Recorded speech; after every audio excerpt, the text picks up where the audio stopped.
à tous. Alors aujourd'hui je viens vous parler de si j'ai un traumatisme psychologique ou pas. Je vais faire un condensé de mon AVC pour ceux qui viennent de me connaître ou pour ceux qui n'auraient pas vu toutes mes vidéos. J'ai fait un AVC à 22 ans en mi-juillet 2011. Alors que j'étais en Espagne, j'étais près d'Almeria parce que je faisais un stage en tant que réceptionniste dans un hôtel. J'étais en Masserin traduction et on nous avait demandé de chercher un stage dans un pays étranger pour améliorer notre langue. Je suis arrivée en mai 2011, début mai 2011. J'ai compté rester jusqu'à fin août 2011 et voilà, j'ai fait mon AVC mi-juillet.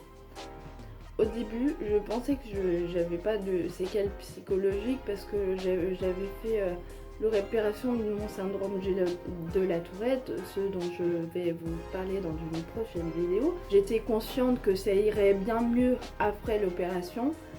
Et ça m'a fait tenir. Je savais que j'avais un traumatisme cérébral, mais je me disais non, j'ai pas de traumatisme psychologique. Et si, j'ai remarqué qu'il y avait deux conséquences à mon traumatisme. Le premier, c'est que j'ai envie de vider mon sac de l'AVC à tout le monde, mais oh, c'est horrible, hein. Et surtout aux Espagnols parce que je veux leur expliquer que je parlais pas comme ça avant, j'étais bonne en espagnol et que je suis pas bête parce que je parle mal, je parle lentement. Mais lorsque j'ai vidé mon sac, il y a les mêmes choses qui se remettent dedans et j'ai besoin de le vider à nouveau.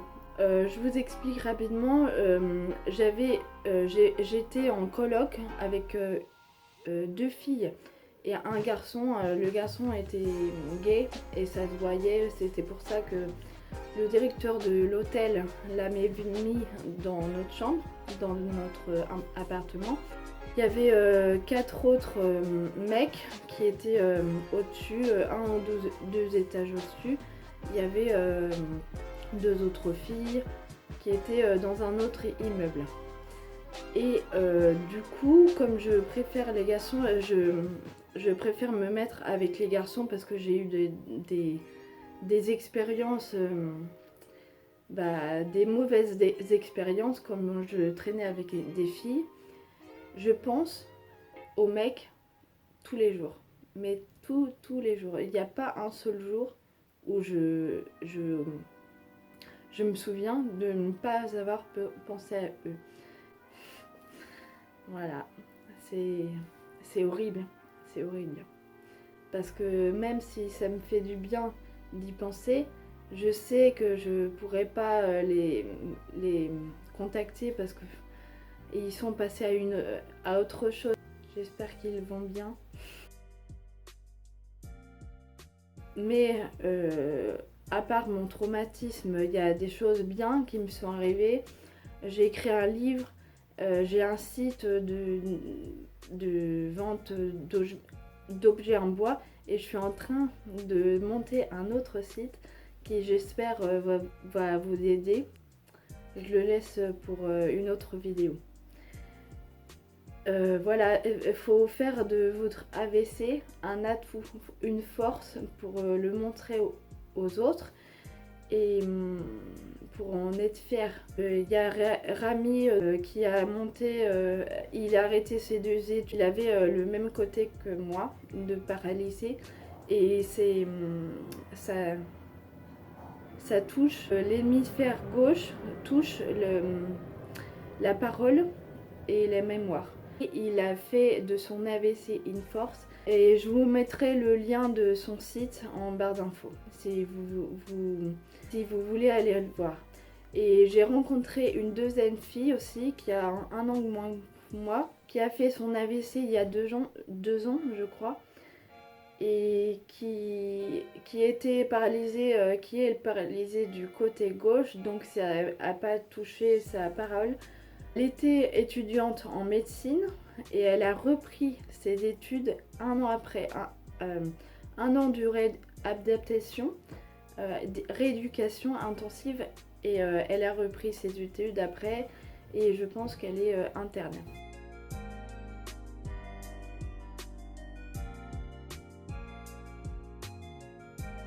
Je suis abonnée à 2 groupes, 2 pages Facebook qui concernent les AVC. Alison vous informe et vous raconte, je crois.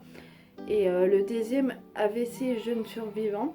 Dans le deuxième, je vois souvent des gens qui viennent de faire un AVC, qui sont déprimés parce qu'on voit direct, les phrases sont tournées de manière négative. Et j'ai besoin de... Enfin, j'ai envie de les aider. C'est pas facile parce que c'est un travail à faire sur soi. Je vais pas leur parler direct, ils vont se rendre compte de plein de choses et ils vont être positifs. Non, ça marche pas comme ça. Moi-même, j'ai pris beaucoup d'années pour être mieux, passer à autre chose. Et je pense que eux aussi, ils doivent se reconstruire pour aller de l'avant. Ils demandent qu'est-ce que je vais faire maintenant, mais je pense plein de trucs à faire. Il y a à faire un livre.